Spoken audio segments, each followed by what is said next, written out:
19enne espulso dall'Italia perché sospetto jihadista dalla Tunisia, in esclusiva il video di Yahya Mansour. Non sono un terrorista, voglio giustizia e spero di tornare in Italia. Spara Salvini, Salvini appeso e Piazzale Loreto sono le 3 scritte apparse oggi in zona San Zeno e firmate centri sociali. Pensionato 60enne chiama la moglie in giardino, poi si spara un colpo di pistola al cuore, tragedia stamane a San Zenone degli Ezzelini, sconosciuti al momento i motivi del gesto. Truffavano religiosi, banda sgominata a Torino, 86 le vittime in tutta Italia, tra loro anche un frate del convento di Asolo. La produzione del miele da cacio del Montello quest'anno sarà praticamente azzerata, pioggia e freddo che hanno impedito alle api di raccogliere il nettare da portare negli alveari il fumo, migliori di fatturato. 5 mesi fa avevamo raccontato la storia di una famiglia di Quinto derubata di tutto in casa, ora è stata ritrovata l'auto, le vittime ad Antenna 3, grazie a voi, hanno segnalato la vettura. Meno di 4 giorni alle urne, tra i comuni al voto, nella Marca occhi puntati su Vittorio Veneto, ben 5 i candidati in corsa. Buonasera, ben ritrovati dalla redazione di Treviso. Lo avete dunque sentito, in primo piano il caso del 19enne tunisino residente a Breda e espulso dall'Italia perché sospettato di inneggiare alla jihad con numerosi video e foto e di fare proselitismo in rete. Il ragazzo Yahya Mansour si difende e dalla Tunisia ha mandato per Antenna 3 in esclusiva un breve ma significativo videomessaggio. Sentiamo le sue parole.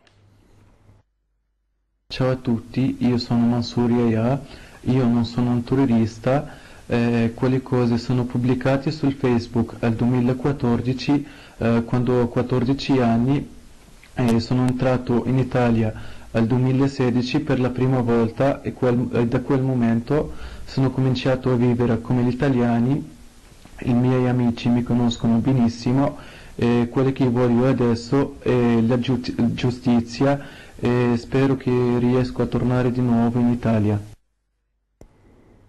E ai nostri microfoni intanto anche il padre del giovane che dice è un errore, hanno rovinato tutti.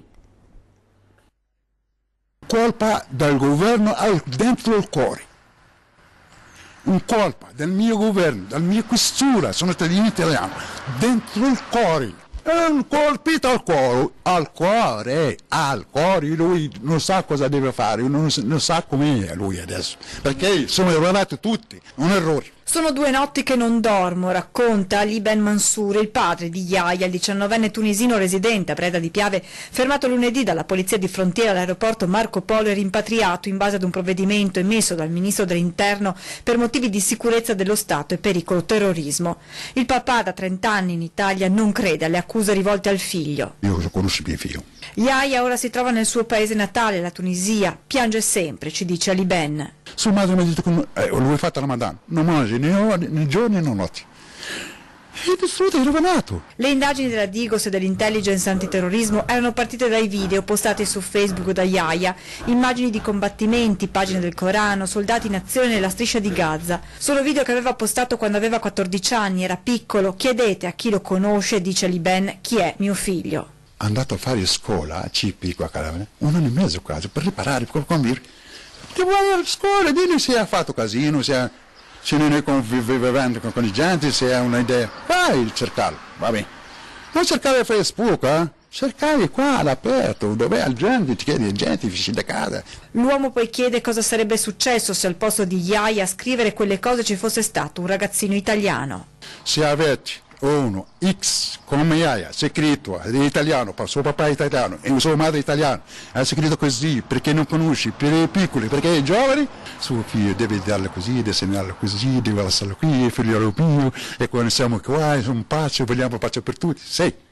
Ma Yahya? Ci racconta poi che Yahya era stato in Tunisia per fare uno stage, in Italia cercava un lavoro, in bicicletta era andato in giro a consegnare i curricula, adesso finalmente tramite il fratello aveva trovato un impiego, questa settimana avrebbe dovuto iniziare. È venuto domenica qua, sono andato qui suo fratello all'Leonardo. Domenica, qua lunedì fa fare il prova, e martedì, lunedì fa le carte e lavoro con suo fratello. Ma un disastro! Il signor Mansour ora ha un'unica speranza. Spero giustizia per tutti, pace per tutti, amore per tutti. Naturalmente la notizia ha sconvolto il paese dove viveva il 19enne Breda di Piave. Il sindaco dice che la famiglia non ha mai dato problemi, ma spiega se le forze dell'ordine si sono concentrate su di lui, vuol dire che del tutto innocuo forse non lo è. Il sindaco di Breda di Piave, Moreno Rossetto, è stato avvertito dai carabinieri della locale stazione di quanto accaduto, del rimpatrio di Yahya Mansour, residente nel suo comune, con il padre e un altro fratello, espulso per un pericolo terrorismo. Il primo cittadino conosce la famiglia del 19enne e spiega che non ci sono mai stati problemi con loro. Non hanno mai dato fastidio, ho avuto modo con il padre di interloquire, di fare una verifica ancora nel 2014 perché non era molto presente nel condominio e abbiamo fatto una verifica con i nostri vigili per capire la sua presenza all'interno del condominio Atera. È stato quell'episodio e poi c'è una frequenza quasi regolare del locale, insomma. Lunedì pomeriggio Yahya, di rientro da un viaggio in Tunisia, sbarcato al Marco Polo di Venezia, è stato fermato dalla polizia di frontiera e rimpatriato. Per 10 anni non potrà più far rientro sul territorio italiano. Il provvedimento arriva alla conclusione delle indagini condotte da Digos e Intelligence Antiterrorismo, che avevano iniziato a concentrare la propria attenzione sul 19enne dopo alcuni post pubblicati sulla sua pagina Facebook alcuni anni prima. Secondo gli investigatori il ragazzo avrebbe esaltato la guerra santa, il martirio e i mujahideen morti in combattimento. Lui stesso, stando agli elementi raccolti nelle indagini, avrebbe manifestato il desiderio di sacrificarsi in nome di Dio. Un fotomontaggio di lui seduto sui gradini del Duomo e accanto l'immagine di un uomo con il volto coperto. Per le forze dell'ordine elementi sufficienti per allontanare il 19enne dal nostro paese. Errori di gioventù, ma certe situazioni vanno rimosse, quindi io ritengo che, come ho detto prima, che le forze dell'ordine hanno fatto il loro dovere e se stavano cercando, se stavano mettendo sotto controllo questa persona, sicuramente avranno capito che questa persona del tutto innocua forse non è.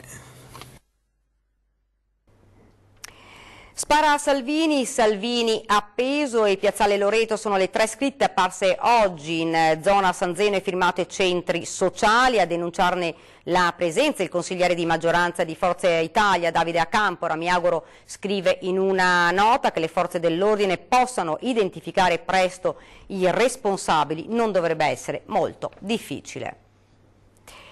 E dramma questa mattina a San Zenone degli Ezzelini. Grida il nome della moglie e poi lo sparo. Sono le 6 del mattino, una scena agghiacciante davanti agli occhi della donna. Nel giardino della loro abitazione di Liedolo di San Zenone il marito, 60 anni, pensionato, si era appena sparato un colpo di pistola dritto al cuore. Nessuno scampo per lui, l'arma accanto al corpo. A ritrovarla i sanitari del suo 118 di Crespano, allertati dalla moglie disperata. I carabinieri stanno cercando di capire le cause di questo gesto, non escludono nulla, a cominciare da una possibile situazione economica difficile e poi tante domande, soprattutto perché quelle ultime parole, urlando il nome della compagna di una vita. Una vicenda che ha lasciato tutto il paese sotto shock. Nessuno si sarebbe mai immaginato un gesto simile da questo pensionato, in apparenza sereno e gioviale. Tranquillo, lui si metteva su un angolo, proprio pacifico, proprio una persona un po' strana, un fatto del genere. Asolo, anche un frate del convento di Asolo tra le 86 vittime di una banda di truffatori sgominata a Torino. Una telefonata e il raggiro poteva cominciare. All'altro capo sacerdoti, parroci, responsabili di conventi e altri enti religiosi, tutti sempre molto anziani, 63 anni il più giovane, un reverendo del convento dei frati cappuccini di Asolo, caduto nella trappola. Bastava qualificarsi come rappresentanti del comune, della provincia o della regione, o anche direttori di banca, e informare che era stato accreditato al loro ente un contributo erogato in somma maggiore a quella dovuta. Quindi, per evitare che lo stesso contributo non venisse poi elargito e di pagare anche una multa, l'unico modo era versare la differenza, cifre variabili da 2.000 a 16.500 euro, su carte PostePay intestate dei prestanome. La messa in scena si è ripetuta 86 volte tra ottobre 2018 e aprile 2019, con un bottino di oltre 400.000 euro. 86 vittime in tutta Italia tra sacerdoti e rappresentanti di istituti religiosi, tra questi nella Marca il 63enne frate del convento dei Cappuccini di Asolo. Sono stati i carabinieri di Torino a sgominare la banda. 12 provvedimenti cautelari, di questi 4 sono in carcere, tutti di Torino e provincia, 8 sono stati messi agli obblighi di dimora e di firma. Numerose le perquisizioni in tutta Italia, sequestrate varie carte prepagate, libretti postali, cellulari utilizzati per contattare le vittime e denaro contante. Alcuni dei religiosi colpiti non avevano presentato denuncia e stavano ancora aspettando l'erogazione dei finanziamenti promessi. A capo del gruppo una donna, una 38enne soprannominata la zia, che si vantava di aver inventato il metodo per raggirare i religiosi. Un caso tutt'altro che chiuso. Gli investigatori infatti pensano che gli episodi siano molti di più degli 86 accertati. La produzione del miele d'acacia del Montello quest'anno sarà praticamente azzerata a causa dell'andamento meteo sfavorevole, con le piogge e il freddo che hanno impedito alle api di raccogliere il nettare da portare negli alveari. In fumo milioni di fatturato. La produzione di miele dalle profumate acacie trevigiane può arrivare a sfiorare nelle stagioni migliori quota 400 tonnellate. È un disastro tutta la stagione delle acacie da buttare, dice Francesco Bortotte della sezione apicoltori di Confagricoltura Treviso. L'annata era partita con il piede giusto, con le api che stavano bene e gli alveari in perfette condizioni. Poi dopo Pasqua è cambiato tutto, con le piogge continue ed il freddo che hanno impedito alle api di compiere il lavoro di bottinatrici, cioè raccogliere all'esterno dell'alveare tutto il necessario per la sopravvivenza delle colonie. Polline, nettare e propoli. Il poco miele che sono riusciti a produrre lo mangiano loro. Ora chi ne ha in magazzino può solo limitarsi a vendere le scorte di miele dell'anno scorso, perché di miele d'acacia quest'anno non se ne parla. Presentazione questa mattina a Casugana dell'edizione 2019 del mercato europeo che il prossimo fine settimana animerà l'area dei bastioni di San Marco a Treviso, una presenza che inevitabilmente sta già creando qualche perplessità ai negozianti del centro storico. Vice Sindaco, cosa dire ai commercianti che magari hanno qualche dubbio su una concorrenza che molte volte loro dicono addirittura sleale? Devo dire, io li capisco, e quello che devo dirgli è che questa amministrazione è fortemente indirizzata ad avere poche manifestazioni ma molto qualitative. Così il vice sindaco smorza sul nascere ogni possibile polemica sul ritorno dei mercati europei a Treviso. Un'iniziativa indubbiamente commerciale che per alcuni potrebbe penalizzare i negozi del centro. Del resto 130 espositori, di cui 50 per alimentare, 30 per la somministrazione ed altri 50 per l'oggettistica, sono, seppur per un solo fine settimana, un formidabile concorrente per il commercio stanziale. Però, sottolinea il responsabile del settore della Giunta Conte, bisogna vedere anche l'altro lato della medaglia. Mercati Europei porta 600 persone che si fermano a Treviso 4 giorni tra i loro operatori. L'ultima volta la manifestazione nei 4 giorni ha raggiunto quasi 100.000 visitatori.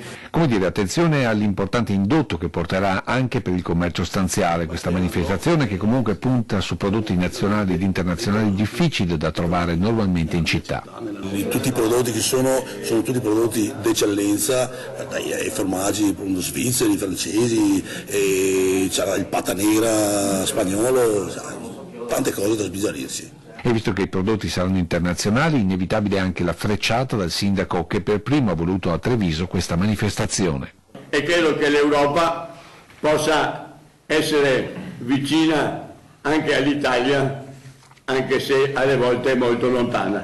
Ma prima il cibo, ricordatevi, primo vivere dai filosofari. Grazie di tutto. Ciao, ciao.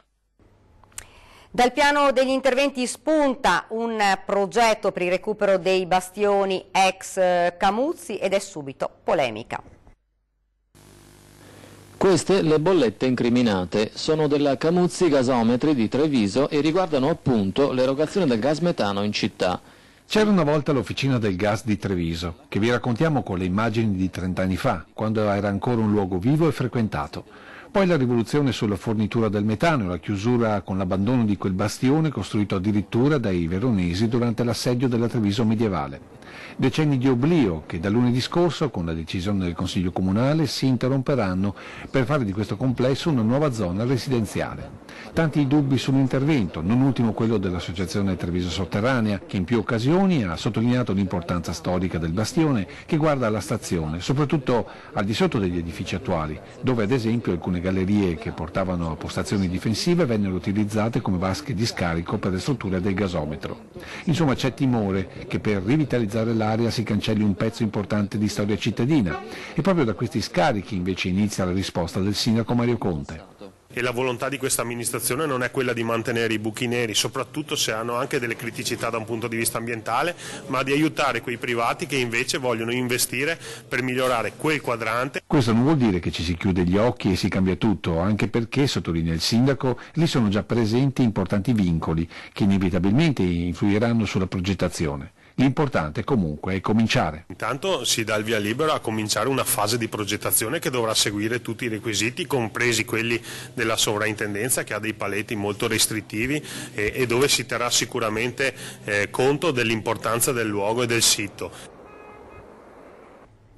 Intervento pressoché immediato per il passaggio pedonale di via Venanzio a Treviso, dove l'altra mattina una giovane mamma è stata investita mentre portava a scuola il figlio. Spostamento delle strisce e cancellazione di uno stallo per migliorare la visibilità dei conducenti che svoltano dalla curva del PUT, senza però eliminare il parcheggio disabili. Da questa mattina lavori in corso che proseguiranno anche domani con l'innalzamento delle nuove strisce con un dosso rallentatore. Ed ora ci fermiamo un attimo per la pubblicità.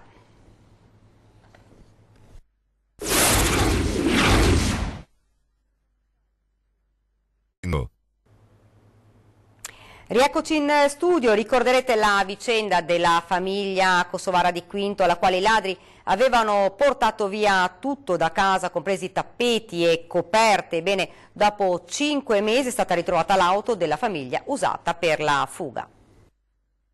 Ti ringrazio perché sicuramente qualcuno ha visto la vostra intervista che abbiamo fatto quel giorno lì e ha fatto subito un segnalazione che macchina era lì. Un grazie ad Antenna 3 perché, spiega Vahit Bitici, è stato anche grazie al servizio andato in onda sulla nostra emittente se qualcuno ha segnalato un'auto abbandonata a Mogliano e permesso a lui di rientrarne in possesso.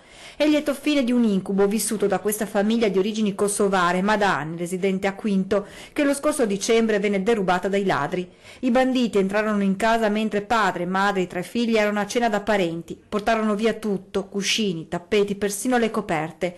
Tutto venne caricato sull'auto di famiglia usata per la fuga. Sin subito Vahit Bitici aveva sperato che almeno la vettura venisse ritrovata e dopo 5 mesi, quando ormai si erano perse le speranze, ecco la telefonata tanto attesa. L'altro ieri ci hanno chiamato i vigili di polizia locale di Moriano Veneto e l'hanno trovato su un parcheggio la macchina. Quelli che abitano sui condomini da vicini l'hanno visto che era stato parcheggiata lì e l'hanno contattato i vigili. L'uomo l'indomani si è recato a Mogliano dove ha recuperato la sua auto. Un po' più serenità, almeno una cosa abbiamo trovato nostra, fatto con sacrifici. Dopo che si era saputo del furto, alla famiglia Bitici è arrivata la solidarietà e la vicinanza dei cittadini di Quinto che già in passato, in un altro momento difficile, si erano stretti intorno ai coniugi. Vahit ammette che lo shock per quanto accaduto non è ancora del tutto archiviato. C'è qualche nota ancora che, i pensieri, ma siamo riusciti ad andare su un'altra volta. Ed ora parliamo di elezioni comunali. A Vittorio Veneto si sfideranno 5 candidati per la poltrona di sindaco. Andiamo subito a sentire i primi 2, Marco Dus del centro-sinistra e Antonio Miatto del centro-destra. Nel segno della continuità, Marco Dus del centro-sinistra, che guarda al futuro ad una città, dice che non si deve sedere ma deve continuare a cogliere tutte le opportunità.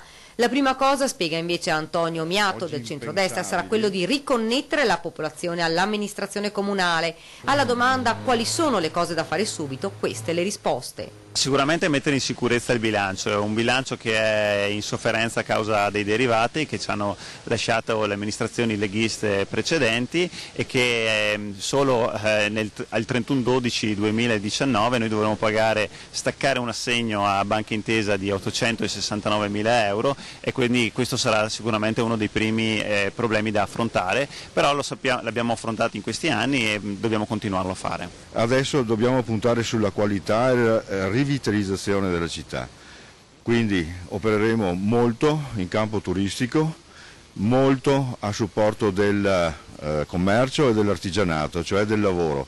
E il lavoro noi vediamo, sono padre di un figlio che è via da 10 anni, capisco le famiglie che hanno i giovani che sono al momento in difficoltà nel trovare lavoro. Ritengo che per rinsaldare la nostra società vittoriese occorra incidere molto su questo capitolo. Argomento più che mai sentito il traforo di Sant'Augusta. Il progetto è praticamente quasi del tutto realizzato, manca solo l'ultima bretellina riguardante l'uscita a sud del traforo. Credo che si sia trovata una soluzione migliore rispetto a quella proposta inizialmente, ma soprattutto sono contento del fatto che abbiamo spinto per la progettazione del secondo stralcio. Qualcuno dice che la manutenzione del traforo potrebbe gravare sulle tasche dell'amministrazione e quindi dei cittadini. Immediata la risposta di Miatto. Spero che questa amministrazione abbia per tempo operato in modo tale da scongiurare questa eventualità che non è remota. Rimaniamo a Vittorio Veneto e sentiamo le priorità e i progetti degli altri 3 candidati alla poltrona di sindaco: Alessandro De Bastiani, Rinascita Civica e Partecipare Vittorio, Michele Toffoli, Forza Vittorio e Vittorio Veneto Città in Movimento, e Valerio Peterle a Grande Nord. Progetti e priorità per Vittorio Veneto che vanno dalla salvaguardia dell'ospedale al turismo fino alla crescita economica. Sentiamo cosa farebbero come prima cosa i candidati sindaco Alessandro De Bastiani, Michele Toffoli e Valerio Peterle. La prima in assoluto è quella della salvaguardia dell'ospedale di Vittorio Veneto, che da anni subisce appunto un'erosione. Dal 2002 noi aspettiamo l'istituzione dei 4 posti di terapia intensiva che ci sono sempre stati promessi e non sono mai stati istituiti. Mettere subito diciamo il traforo di Sant'Augusta, mettere a regime e calcolare i costi di manutenzione, vedere se sono della cittadinanza o dell'ANAS, mettere soprattutto una spinta enorme all'economia che ristagna e cercare di favorire le fasce deboli della popolazione, anziani e giovani. La cosa più urgente innanzitutto è quella di riunire sotto uno stesso tavolo tutte le associazioni e tutte le attività produttive, come ho fatto per il Natale quest'anno, e decidere immediatamente le azioni da farsi. Le azioni principali sono quelle di puntare sul turismo. Noi punteremo molto sul turismo, ma il turismo non a parole ma con i fatti. Altro argomento importante per Vittorio Veneto, il tanto discusso traforo di Sant'Augusta. L'incognita è rappresentata dal problema dei costi di gestione del traforo, oltre dal fatto dell'uscita. L'uscita sappiamo che va a insistere su una zona delicata che è prospiciente agli istituti scolastici. Bisogna andare a verificare, questo dovrebbe farlo l'attuale amministrazione, se nella convenzione fatta con ANAS effettivamente sono state chiarite che la manutenzione straordinaria e le manutenzioni sono a carico di ANAS. Io questo purtroppo non lo so. Francamente non lo sapeva neanche il candidato sindaco del PD ieri quando ci siamo parlati, quindi spero tanto che questo non sia, perché sarebbe veramente una gabella non da poco. Tema importante per Peterle, l'ospedale e la ricerca. Cercherò di valorizzarlo puntando soprattutto sulla ricerca oncologica e sulle malattie dell'apparato respiratorio, in quanto Vittorio Veneto è sempre stato punto di riferimento nel Veneto per le malattie comuni dell'apparato respiratorio e per la ricerca. Domani 23 maggio, anniversario della morte del giudice Giovanni Falcone, ucciso 27 anni fa assieme agli agenti della scorta nella strage di Capaci. Tra le iniziative per ricordare la figura del magistrato, al Liceo Berto di Mogliano un incontro pubblico in memoria delle vittime della mafia con l'inaugurazione del Giardino dei Giusti davanti al liceo, istituto che la sera seguente ospiterà anche la premiazione del premio di scrittura intitolato allo scrittore moglianese Giuseppe Berto. E questa era la nostra ultima notizia. Prima di lasciarvi vi ricordo questa sera 20:10 in studio Remo Sernaggiotto di Fratelli d'Italia e Gloria Callarelli di Forza Nuova. Ed è tutto, vi lascio alle previsioni del tempo, grazie davvero per averci seguito e buona serata.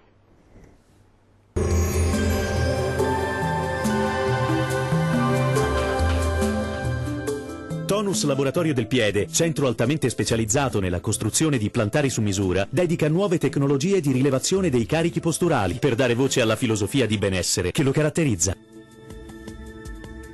Ben ritrovati al meteo. Buone notizie, il maltempo concede una tregua alle nostre regioni grazie ad un temporaneo aumento della pressione, ma vediamo il dettaglio di giovedì 23 maggio.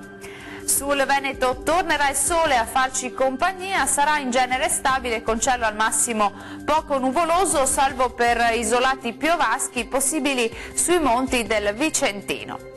Temperature minime tra 9 e 14 gradi, massime piuttosto gradevoli, comprese invece tra 18 e 24 gradi. Bel tempo anche sul Friuli Venezia Giulia, con ampio soleggiamento, solo con qualche addensamento sui rilievi, ma senza ulteriori conseguenze. Temperature minime tra 13 e 15 gradi, massime tra 18 e 22 gradi. Spostiamoci infine sul Trentino Alto Adige. Tanto sole ovunque, non sono attese precipitazioni particolarmente degne di nota. Il cielo si presenterà al massimo poco nuvoloso. Temperature minime tra 9 e 10 gradi, massime tra 24 e 25 gradi circa. Bene, dal meteo di Antena 3 per ora è tutto. Arrivederci.